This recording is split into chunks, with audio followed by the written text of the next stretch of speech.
All right, guys, welcome back to another episode here of Bass and Furious TV. Just wanted to, sorry guys, I needed a little bit of hydration there.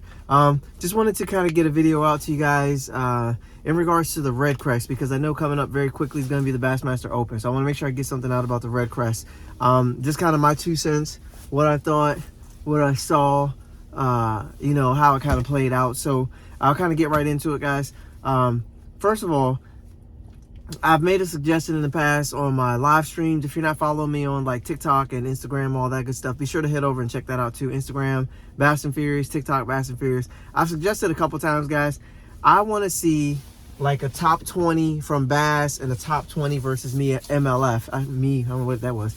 Top 20 MLF. I want to see a deal where the best of the best go head to head for that year. The hottest anglers that year in both trails just battle it out in like an ultra mega Bassmaster Classic Redcrest extravaganza type of deal. Like, I just want to see the best of the best. All the anglers show up at the expo, everybody, so you can go there.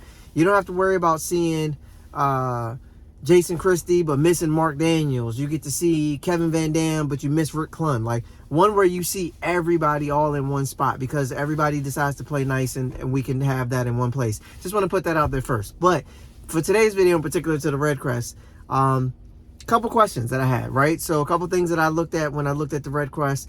I don't look at it as a, you know, one of these deals where what I think about it literally matters at all to anyone, right? It's just my own opinion, right? It's just my own thought process of what I think. But there's a couple things that I'm looking at when I'm looking at a fishing tournament and whether or not I'm going to tune into the tournament, whether or not I can tune into the tournament, right? So there's a couple things that you look at like that. One for me was the amount of time it took to conduct the tournament, whether including practice and actual derby days. So with the Bassmaster Classic being 3 days, that's kind of the standard. That's kind of what you expect. Think about it. The Super Bowl is not played over 5 days, okay? It's who's the best team that day. You show up, you say set hut 28-28, Omaha, and you hike the ball, okay?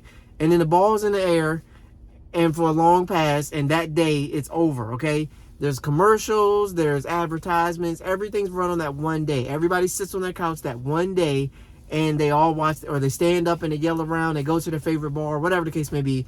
They watch it that one day. The NBA playoffs is played over, it's a 7-game series, best out of 7. So it's a day on, a day off, a day on, a day off, a day on, a day off. The MLB World Series is multiple days. So there's a lot of different ways to conduct a sports finale. Now, when you start the tournament in the middle of the week, and we all have jobs, we all got work, we all got kids. In particular, me, I homeschool. I work with my tiny child. I help my other kids with homeschool, that type of thing. I got kids in school, like work a regular job to a certain extent. But I'm a little bit more thankful in that regard that I work from home and I kind of do my own things. I can kind of build my schedule around, but I'm not the norm, right? Most people go, they clock in. Some places have where you can't even bring your phone. If you log on your laptop, you got to be on like company approved sites and stuff like that. So it's just hard, man, to get 5 days of just everybody leave me alone and let me watch this tournament. It's really hard to get that 5 days. So from that standpoint, I do like Bass's 3 days, get it in, get it over with, and you're good. I like the fact that they did the championship on Sunday. So if you missed all the other 5 days, you got to catch Saturday, you got to catch Sunday afternoon after you got out of church. Hopefully you guys weren't watching during the sermon at church. Hopefully you waited till afterwards. But either way, you know what I mean? Like, they gave at least a chance for people to watch it on that day. So my thing, I look at how long it was. Guys, if you looked at some of them anglers on day 5, they looked tired. They looked sleepy. And the weather was bad. Some of them were just like, please let this be over. They didn't say it on screen, right? Because today's payday. So I fought all this time. I'm not going to mess it up now by saying something crazy.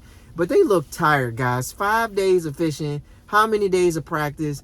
They ain't seen their family. They ain't seen their kids. They couldn't talk to nobody with this no information stuff. So, like, dude, it draining. And then they turn around and got a tournament coming right back up right after this, guys. So some of them dudes may be asleep on the live stream. They may be asleep. For people that, and a little sidebar here, for people that say, like, bass fishing, come on, you don't need to be in shape to bass fish. Come on, man, there's a lot of guys, you know, come on, you know, we eat tacos on the way there. And bass fishing's notorious for talking about blowing up bathrooms on the day of the tournament. I don't know why that's such a big thing of who can blow up the bathroom the worst and who wants to eat gas station food and sit and blow up the bathroom and ruin their day. I've yet to understand this, but Redcrest, you need to be in shape to get through Redcrest, okay? I'm sorry. You got to be in shape to get through Redcrest because it's 5 days. In addition to like however many practice days they had, the media obligations, the sponsor obligations, the meet with this person, the kissing this baby, hugging this like all of that stuff. It is a lot, man. So hats off to the guys that did Redcrest. Hats off to the guys that fished all 5 days and got it in. Guys, I'm still warming up here. I just fished myself for a little bit in some pretty grueling, tough, windy conditions. I couldn't even stand on the bank. I kept getting blown around. So again, hats off to the guys that fished the Redcrest because that was a grind. That weather was not sunshine and a gentle breeze. It was blowing, blowing. The rain was coming. Fingers frozen, and they're trying to throw these big swim baits around and jerk baits. So kind of leads me to my next deal. What did the guys do to actually win it? What did it take to actually win the tournament? You had to catch fish multiple ways to win this tournament. Not one technique stood out above another that got you to a win, okay? Obviously, I think, in my opinion, the swim bait shined pretty big. Mid-size, a little bit bigger size swim bait, your mag drafts, your Berkeley call shads, things like that shined a lot more than some other things did. But in particular, a jerk bait is what helped get Wheeler and Connell to their stage, to their standings where they got. Casey Ashley was flipping a jig at some point in there, throwing a shaky head at some point in there. Brian Thrift is catching them on a chatterbait on championship day, but was catching them on a swim bait before, catching them on an underspin before. So guys, the bait selection in this deal was pretty wide open, but you had to be in a realm. So some type of swim bait that was going through, some type of jig, something sitting on the bottom that they could get. And then, like I said, Thrifty pulled out the, Smoke pulled out the chatterbait on the final day to get some quality bites on there and do it that way. So you had to be versatile. That's one thing why I tell people all the time. I know you love fishing your crankbait. I love fishing a crankbait. I love fishing a spinnerbait. But you got to be versatile in these deals. You got to be open-minded. You got to be willing to run some deep stuff. You got to be willing to skip up on the bank. Some of these guys had their boats. It felt like it was on the bank, trying to throw these swim baits around these floating docks and these boat lifts, and in between these tiny little things. A wacky rig played a big role in here. Cody Meyer, Alton Jones Jr. throwing a wacky rig. But Alton Jones picked up the swim bait. He got a little bit different bites, that type of thing. But he caught some really good ones on the wacky rig. Patiently casting it out. A lot of guys said the live scope played a big role, letting them see what was out there, which docks were more effective, which docks weren't that great. Avena, you saw him throwing a swim bait, jacking them off that one particular catch behind that little boat thing where they slide the boats into. I don't know what it's called, but he slid it behind there. His boat was almost on the bank though, guys. Like, he's right up there shallow, making nice little casts. Accuracy was a big deal in this tournament. You had to be accurate. Some of those casts that you had to make to get these bites are not your typical cast. These guys had the time, they had the wherewithal to put a very, Alton Jones said it several times, Alton Jones Jr., said it several times that he had to skip in there, and he didn't think the cast was going to be the best thing for his baits and stuff because it was going to get hung up. But you had to make that cast to get the bite that you wanted to get. So I feel like accuracy played a key role, being versatile played a key role, stamina played a key role. Now, we'll throw this out here now. I've never said this, I don't think, publicly on my YouTube, but I would love to be one of the guys that calls some of these matches, some of these derbies. I'd love to be the guy that calls them. I want to fish them too. Don't get me wrong. I'd love to fish them too. At some point in my life, I'd love to fish them. But I'd love to be the guy that calls some of these derbies because I feel like I can add something. So Major League Fishing, if you're listening, Bassmaster, if you're listening, if you're tuning into my channel at all by some way, shape, or form, you got wind of me, hit your boy up, man. I'd love to be a special guest. You ain't even got to call me a special guest. You can just call me a guest. I'd love to get in there and call some of these matches. Just call it like I see it, what I see on the screen. I'm gonna just say what it is, man. Some of those guys that announce, some of them are great. Some of them just bore. Some of them just bore me. I'm sitting there watching, and I literally click off when they come on because I'm like, I don't want to hear this. I don't know what you're talking about. Your joke wasn't funny. So obviously y'all can have those same opinions about me. That's fine. If I get on there, by all means, have those opinions. This guy don't know what he's talking about. I think it kind of adds to it, but I'm just being honest, guys. Okay, I'm being honest. Like, I'm trying to put an opinion out there. I'm not gonna say who it was or what it was, but I think there's room in there for one more, okay? And then whoever I think is boring, I won't call you boring anymore, okay? Give me a chance, and then I won't call you boring anymore, right? That's how we'll do this. But anyways, guys, I'm joking. I'm messing around a little bit, but I'm not. I definitely want a spot on there. I want a phone call. I want an email. I want an opportunity. I was very close to getting an opportunity, and then I didn't get the travel side of it squared away. So I would like an opportunity to come and see if I can get on this panel and see if I can call these matches, because I think I got a little something I can add in there, a little something different, a little different flavor, a little different feel for it, of how to see it, how to go, a little bit different level.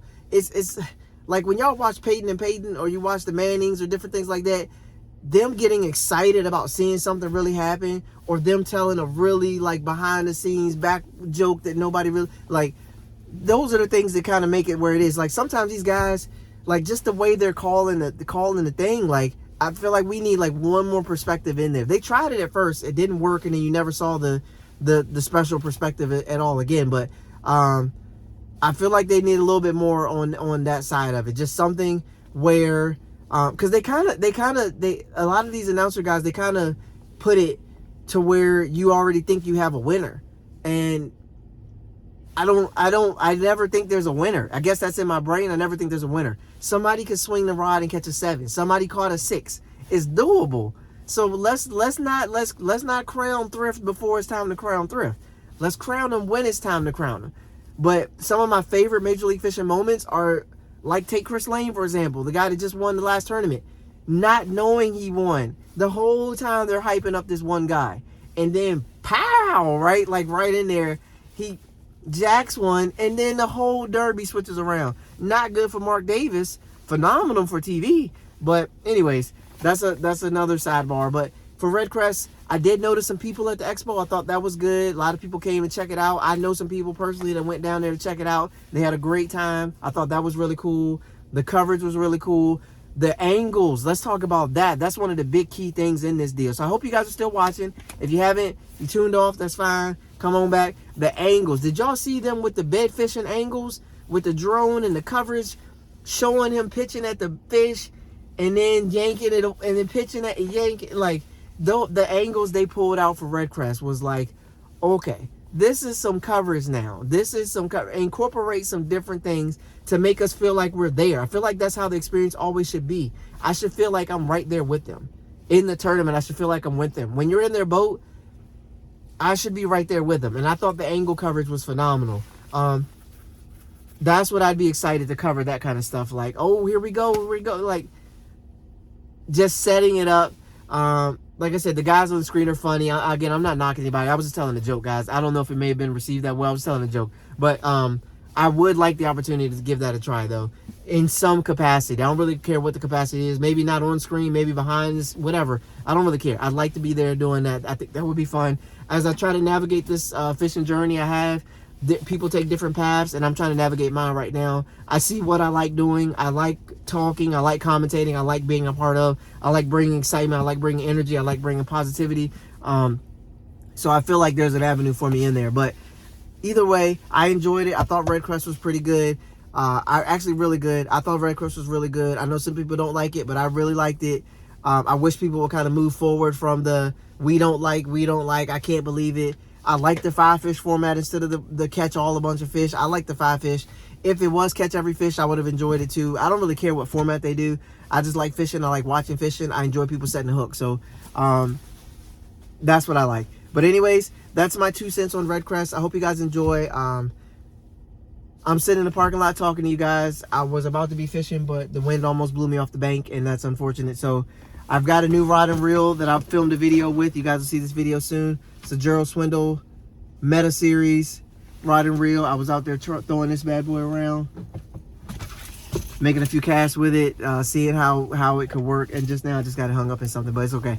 But yeah, that's what I was doing. But I'm done with that, and I decided to talk to you guys for a little bit. But we're gonna go ahead and pull out here, get this show on the road, get back to work. And I hope you guys enjoyed the video. If you haven't subscribed to the channel, be sure to subscribe. It's super easy. It doesn't cost anything. It's just, guys, all you gotta do is push a little button on your screen, subscribe, You'll get notified about my new videos and stay connected with me as I go along this fishing journey.